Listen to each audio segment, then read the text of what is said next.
Pokemon, Pokemon, Pokemon, Pokemon. You know it, you love it, you gotta catch them all. But what if I told you there was something a little better out there? You've seen the title of the video, so you know where I'm going with this. I have to say, in my humble opinion, and we're gonna use some facts to back this up, Digimon is better than Pokemon. Now, I know what you're thinking. Pokemon is obviously so much more popular and it makes so much more money. How can it be better than Digimon? And just to clarify, I am a Pokemon fan. I've got the Ancient Mew shirt, I've got the Pokemon hat, I've got, when Pokemon Sword and Shield came out, I bought Pokemon Emerald in protest. You can't see it because of the lighting, but I swear it's Pokemon Emerald, see? We also, I also have a 3DS with, that looks like Pokemon Moon on there, and then we have Pokemon Gold, and then we have Pokemon Yellow on there, and we also have Pokemon Bank. Yes, I have Pokemon Bank, and this is going to be important as to, this is also, and so I'm not like someone who just sits on the sideline and doesn't play Pokemon. I have Pokemon Let's Go Eevee and the Mystery Dungeon on my Switch, and I have Mystery Dungeon in my GameCube right now. I have the GameCube adapter that lets you play Game Boy games, which is why I also have Pokemon Emerald. So, what have we established? I like Pokemon. I have way more representation of Pokemon in my life. So why am I saying, hey, Digimon is better? Well, when we're looking at what makes a product, because these, at the end of the day, these are all products. Pokemon and Digimon, it's a brand. They're trying to make money. They want to make money. And what's the best way they do to what's the best way for a company to make money? I think there's three things that we can really use to determine what is better. In my opinion, what makes a company or product better than another one. The first thing would be its I'm gonna say lack of creative bankruptcy, and we'll get to that. I think the second thing I would say would probably be the merchandise quality, because you want to buy things from them, and if you're gonna spend money on something, you want it to be good. So I think we're gonna take a look at toys, because toys have always been a big part of Digimon and Pokemon. The trading cards to some extent, but I really want to focus on the toys and the merchandising, because when I was a kid, and even now to a certain extent, I think the toys have always been the more, you know, because you can actually play with them. They're physical. You like having them in your hands, and you like making up these cool scenarios in your head. It's a fun. The third thing I would say makes something better is the fan reaction. I think we can just in general say that something with a more positive fan reaction, that is more positively received by its community, would be conceived as better, right? More positivity, less negativity surrounding the general atmosphere and product. That's better, right? If somebody gets mad at a celebrity and there's a lot of not so good things going on about them, would you say they're better than Robert Downey Jr.? So, I think the best way we're gonna get into this is by doing some research. So, let's head over to the research zone.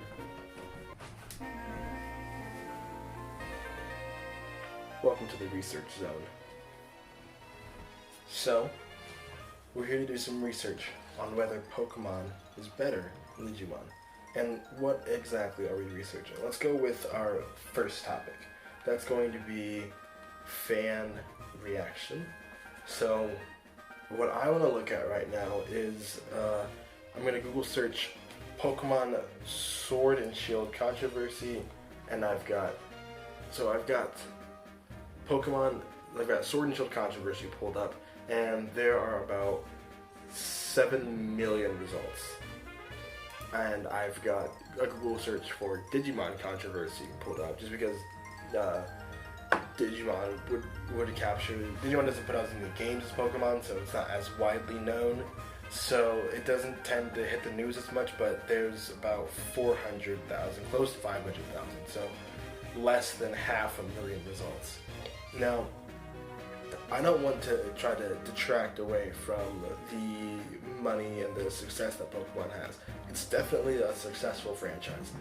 It's remained popular for a very long time, and especially when compared to Digimon, I think that is one of its failings, I would say, is that because it has been number one for so long, it hasn't really tried to do very much to change the formula. And so, to help prove this point, let's go back and look at the synopsises of some of the most recent games from Pokemon and Digimon to see if their idea well has run dry or not. So let's go back to Pokemon Ultra Sun and Ultra Moon on the 3DS, and the synopsis for that is similar to Sun and Moon, the player character 11, blah blah blah blah. Basically, the main character moves to an island and has to do the gym leader. Well, it's not gym leaders anymore. They changed it to Kahunas for these two games, Sun and Moon and Ultra Sun and Moon. It was a whole thing. But for anybody familiar with the Pokemon franchise, you know that Ultra Sun and Ultra Moon, Let's Go Pokemon Eevee, and Let's Go Pokemon Pikachu, and Sword and Shield all follow the same basic story beats of you move to a town, you get a Pokemon, you do the whole gym challenge, you fight the Elite Four, or if you don't do gym challenges, you do trial challenges. There's bad guys and they get in your way, and that's pretty much the summary of every mainstream Pokemon game. I mean, for the Wikipedia article for Pokemon Let's Go, Eevee, and Pikachu, it literally just says, it's 2 sentences. The setting and story remains largely the same as Pokemon Yellow. The 8 gym leaders and the Elite Four return as well as the antagonist faction, Team Rocket, including Jesse and James from the anime series, which was also in Pokemon Yellow. So these stories have all been relatively the same structure, and obviously it's been working for them because they've been making a lot of money off of it, and a lot of people still love Pokemon. And I mean, come on, how can you not love Pokemon? The games do a really good job of just making you feel like, just dropping you into that world and making you feel like a trainer, even if they get a little hand-holding at times.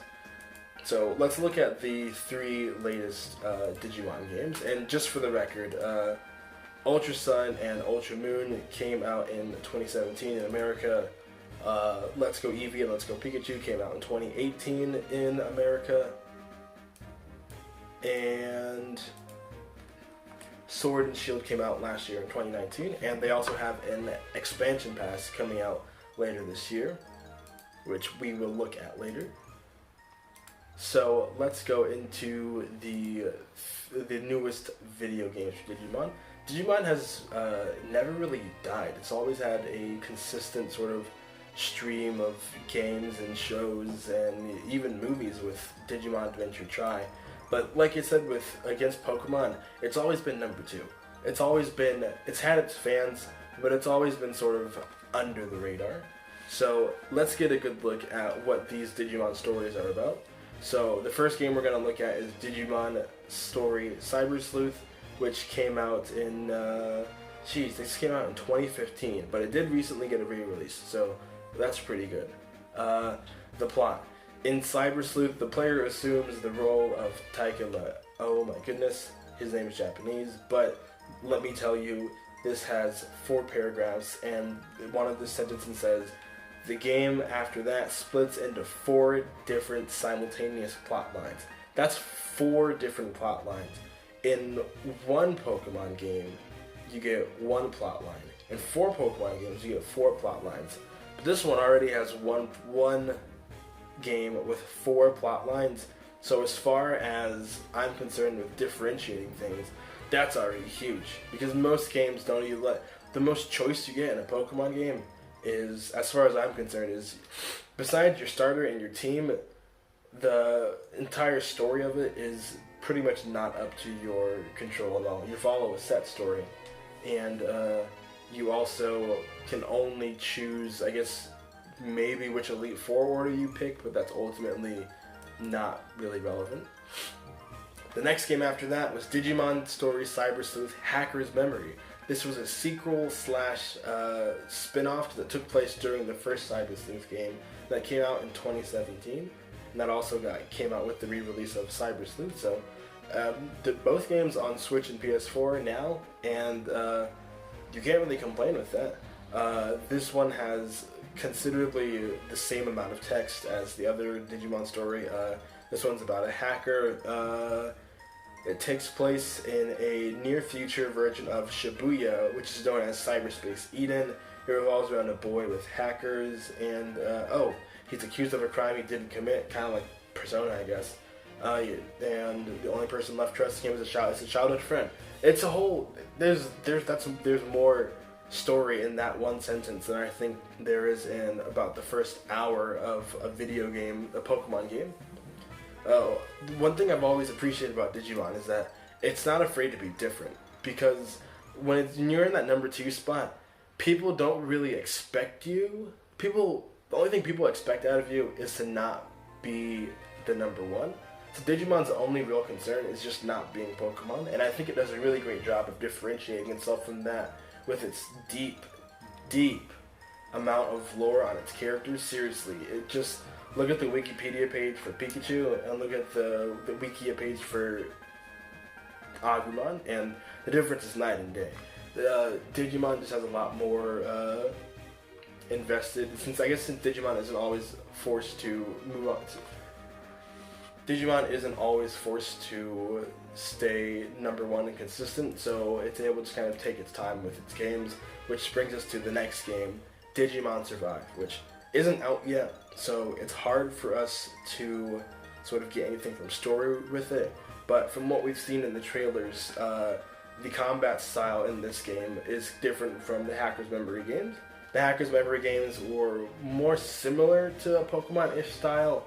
If I remember right, they were like 3-on-3 monster battles, more similar to like a Persona style fighting or like a Persona Q style.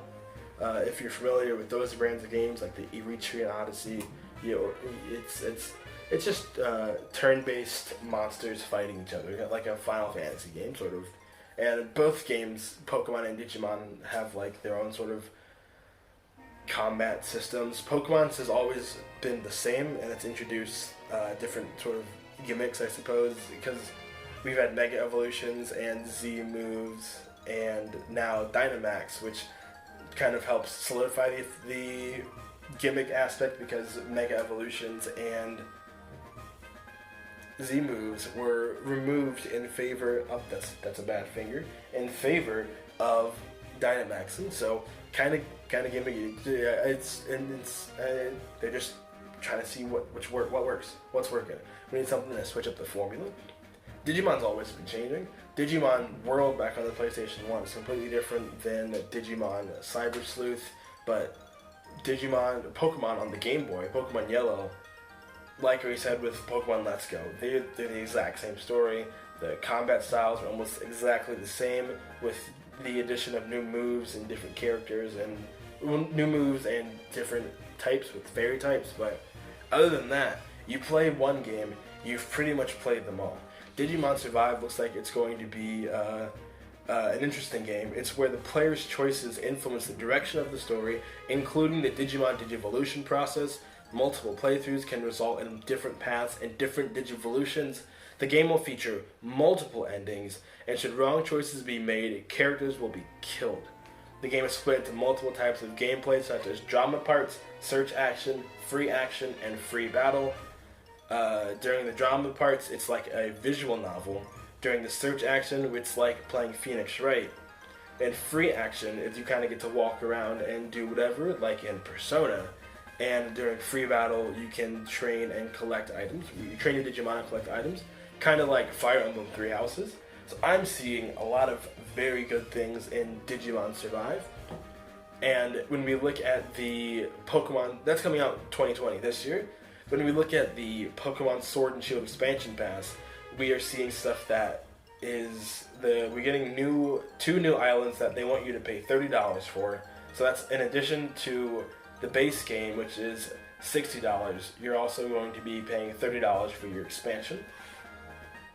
And the expansion trailer for that has 36,000 likes. and 6,000 dislikes. So a sixth of the people who like this who watched this trailer enough to vote did not like this trailer.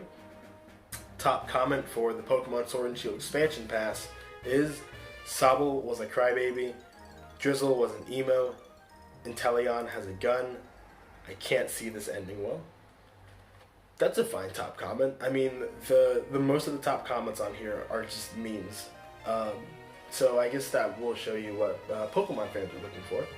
And let's go to the Digimon Survive teaser trailer, which has 13,000 likes and 400 dislikes.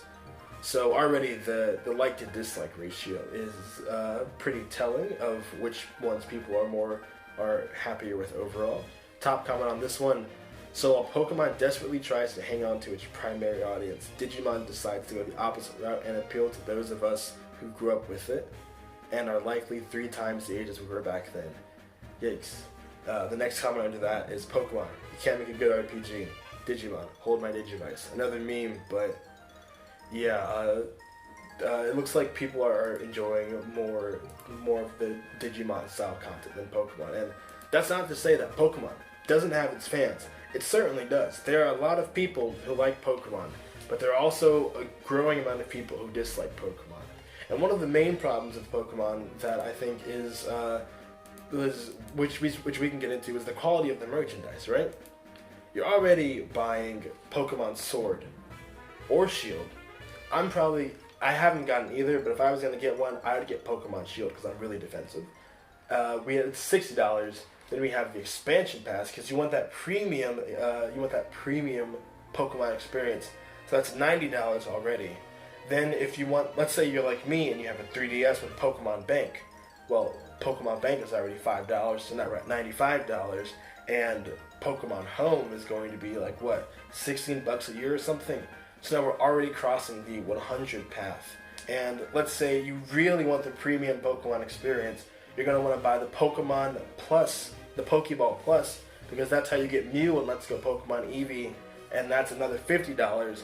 And there's also Let's Go Eevee and Let's Go Pikachu, which have exclusive Pokemon that go to Sword and Shield for Gigantamax mode, which you can only get if you have a copy of Pokemon Let's Go Eevee and a copy of Pokemon Let's Go Pikachu. And both of those are already $60. So if you want the full Pokemon experience, you're dropping around $200 dues, even closer to $300 dues, just to get everything in this game.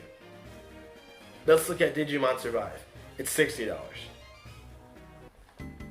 Not to mention all of the issues with Pokemon Home being charged for, because they're literally taking features that were in past Pokemon games and making you pay for them.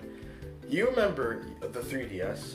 We played X and Y, if you played Black and White, if you played Diamond and Pearl, if you played Sun and Moon, you might remember the GTS. You might remember shipping up a Pokemon into the cloud or wherever and trading with random people online.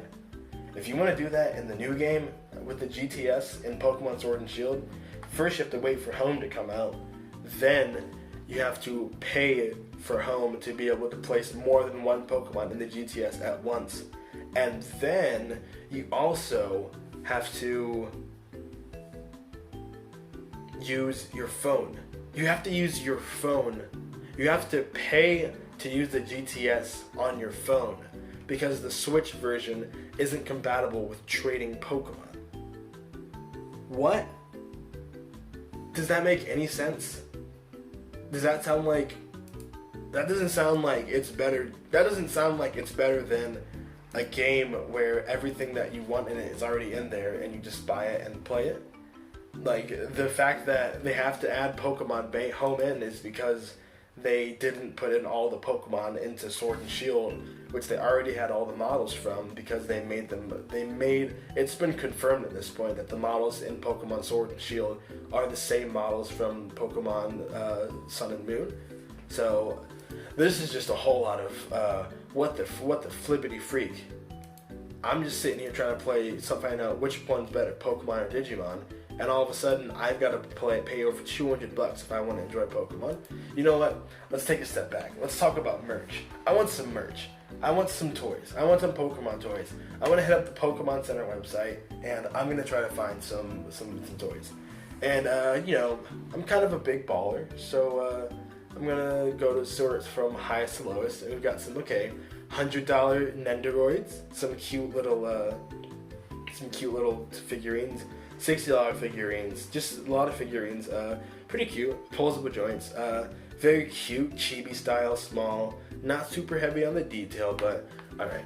Let's say Christmas is coming up, and if you want to spend some money on me for Christmas, and you only have like $45, right? That's a really good, that's like money for a really nice Christmas gift. Let's see what we've got. $45, we got on Pokemon, Eevee Evolutions, Pokemon Gallery figures and bundles. So it's a little 3-pack of Eevee, Jolteon, Flareon, and Vaporeon. And the quality on this is, it's not bad. I mean, you're getting 3 statues, so it's like what, like $15-ish a statue, but they're doing action poses. It's like little, I'll throw it up on the screen, but the quality is it's okay. I don't know if I'd pay $45 for that. Let's see what Digimon has to offer. To find Digimon toys, there's no really official Digimon website, so the best we can do is go to bigbadtoystore.com. And boy, the first one is expensive. It's $247.99. That's a little out of my price range for a Digimon action figure. Let's go to the $45 range, just because I'm gonna be a little more cheap this time. The first one I see here for $45 is Digimon Figurized Standard Omegamon, which is like Omnimon in Japanese. And okay, this looks pretty good. It's $45.99, so a little bit more than $49. But so let's go back to the description for the Pokemon. There's no description. It doesn't really tell you what you're buying, except that you're getting a 3-pack bundle. I don't even know how big these things are. Digimon description: it's 6.7 inches, which is more than half a foot, made of plastic, and it's just a model kit.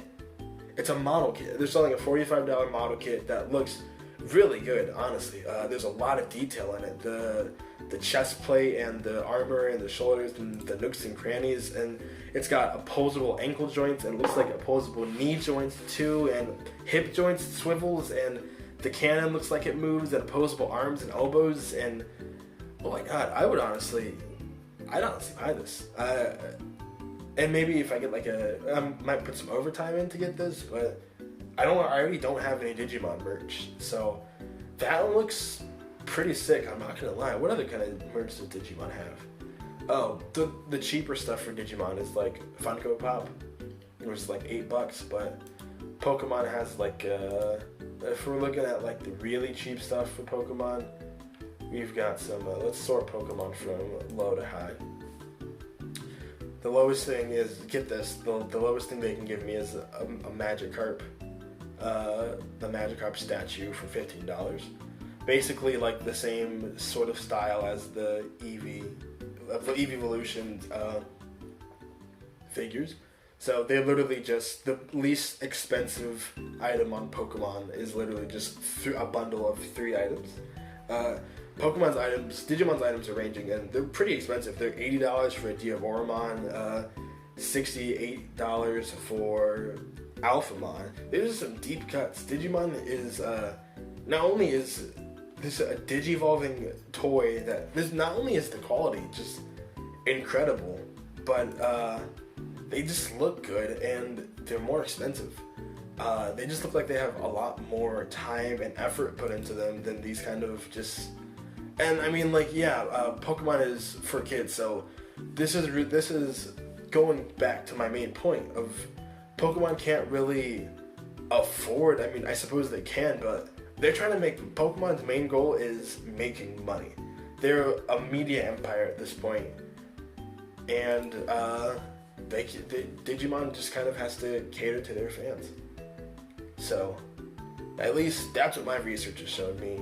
So, let's take a second and just kind of wrap things up. This video has already been pretty long as it is. Closing thoughts on this thing. Pokemon has no doubt had an incredible impact on the world, and just anime in general, the Western landscape. It shaped the entire world. Pokemon Go was a massive phenomenon. It sparked Pokemania 2.0, and it's been a big part of me. I remember, I think a lot of us can remember just coming home after school and just playing Pokemon, trading with friends, battling. There's no doubt that Pokemon has its place in the world. There's good in Pokemon. It is by no means the worst franchise out there, but I think with that popularity comes a sort of lack of quality control, I suppose. The Pokemon just becomes so popular at a point that people will just buy it solely on the fact that it's Pokemon. And Digimon has not really had that luxury. Digimon has had to kind of fight for its survival, I suppose, and I think that's only fitting that their newest game is Digimon Survive, because they've been out here surviving. Pokemon has had a consistent show airing for a long time. Their Sun and Moon anime is just wrapping up, I think. Now they're starting a new season. That's been running since the 90s. But Digimon's also been there. Digimon's been in the background. It's like 7 seasons of Digimon, the spin-off that happened after the last season that nobody watched. Aptly Monsters. You probably don't know what that is. Digimon had some movies. Digimon Adventure Tri was released. 7 movies. Digimon's having another movie released, and the show's getting rebooted too. So there's a lot more happening with Digimon than with Pokemon. Pokemon is kind of, there's Mystery Dungeon and there's the Sword and Shield, and that movie doesn't look good, the live act 3D one. But when I look at Digimon, I just see this.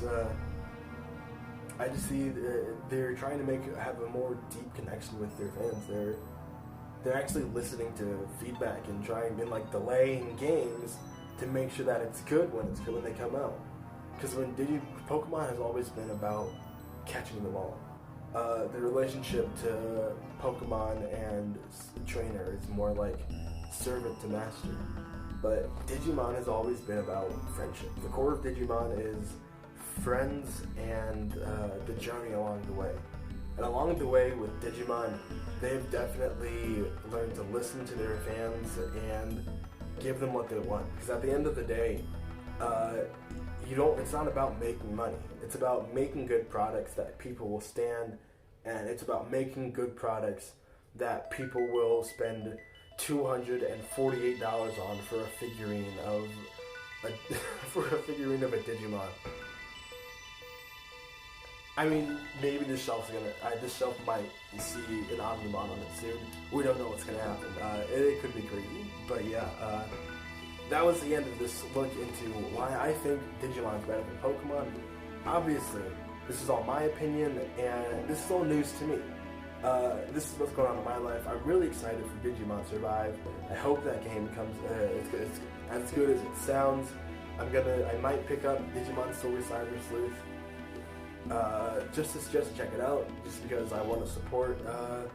I would rather pay $60 for a game that has all the features in it at launch, 2 games in one actually, than $60 for a game that's going to try to sell me what it promised for $30 extra.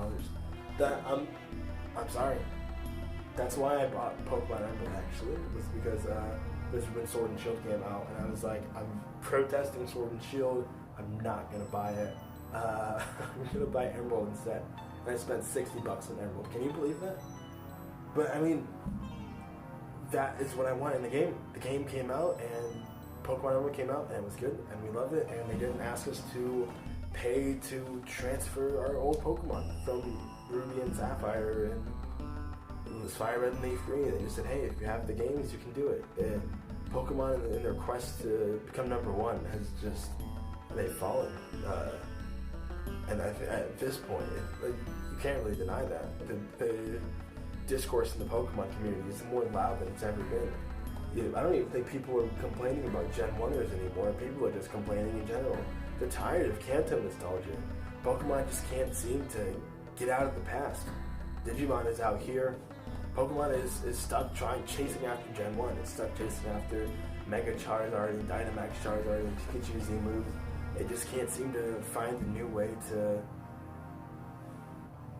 It says that it doesn't have to survive, and Digimon does. So, if you like this little look into Digimon and Pokemon and all the stuff that I like, maybe you'll stick around and subscribe. I've got some interesting conversations with interesting people coming up soon, and I really hope that you stick around for the next video. So, thanks for stopping by, and I'll see you next time in the Research Zone.